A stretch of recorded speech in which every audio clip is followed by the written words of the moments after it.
A lot of the students that are in this room could be here from the business school, and there's a real sense around the country at this point that Wall Street is a bad place. There was a column today in the New York Times that Andrew Ross Sorkin wrote, where he sat down with Oliver Stone, who's got his new movie coming out, Wall Street 2, and he said, I don't think Wall Street's an evil place, maybe Goldman Sachs. But he does think that there are some serious bad guys who populate Wall Street. What do you think about that? Well, if you're in a miasma of competition, and to use the word that is so popular, greed, and you attract very competitive people, and they're thrown into this miasma, of course there's going to be more regrettable behavior than you might find in a monastery, or at least than we thought we might find in monasteries before we understood them better.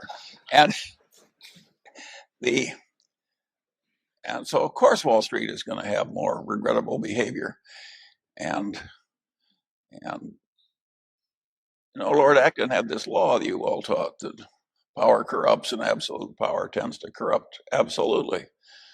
Well, the Munger version of that is that easy money corrupts, and really easy money tends to corrupt absolutely. And I don't think it was good for Wall Street that they had this absolute torrent of really easy money when idiots and knaves were making a fortune selling shoddy mortgages with ridiculous theories. And it was very regrettable behavior. And it was the easy money that allowed it.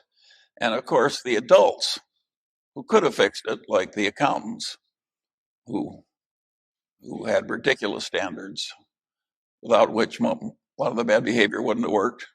The accountants utterly failed us. And by the way, there's practically no sign of any intelligent reversal of that failure of that profession. I have yet to meet many accountants who are the least bit ashamed for their contribution to our recent troubles, but it was immense. Imagine when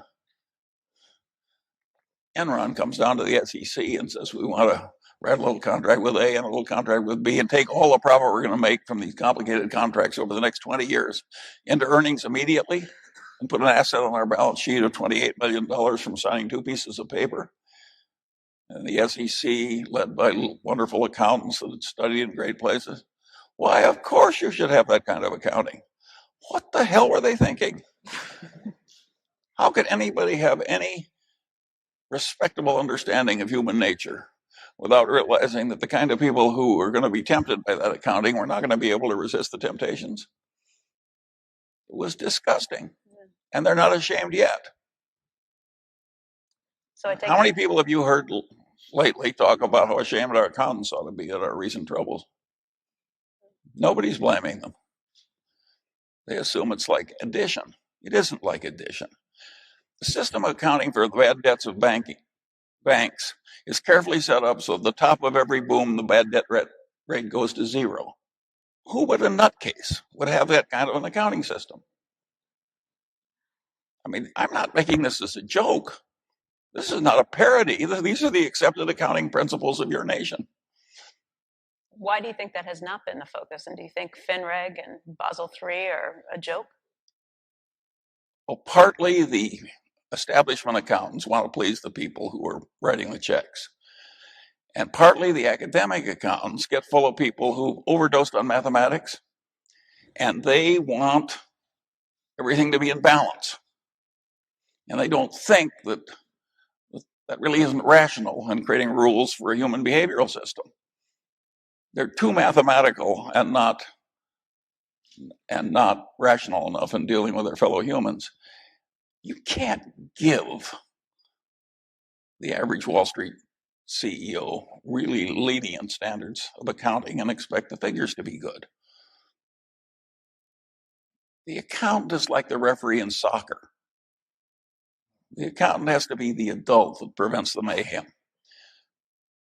accountants don't want to be the adults because it causes liability, it causes responsibility, it's difficulty in life, they have to be good at things they're not sure they know. There are a lot of reasons why they shrink from it. But it's their duty under God, and they failed us terribly. That makes it We sound like lost the referee. that makes it sound like those CEOs are inherently bad people, but they won't follow the rules themselves unless there's someone there with a stick to beat them back in line. Well, I do think the CEO culture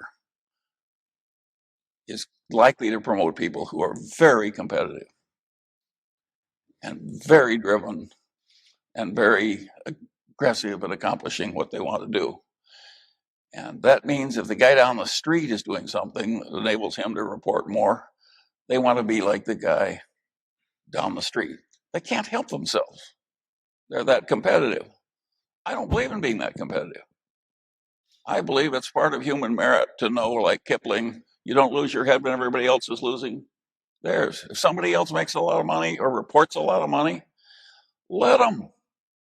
You know, it's this envy thing. It's pernicious, and it has caused a huge problem and a huge danger for our republic to have all these people competing to report phony earnings. Do you think they were really earning this money from this mortgage trading? Look at the write-offs. Are you really earning money when you put something on your balance sheet that really isn't there? When you reach for it, will fade away like mist?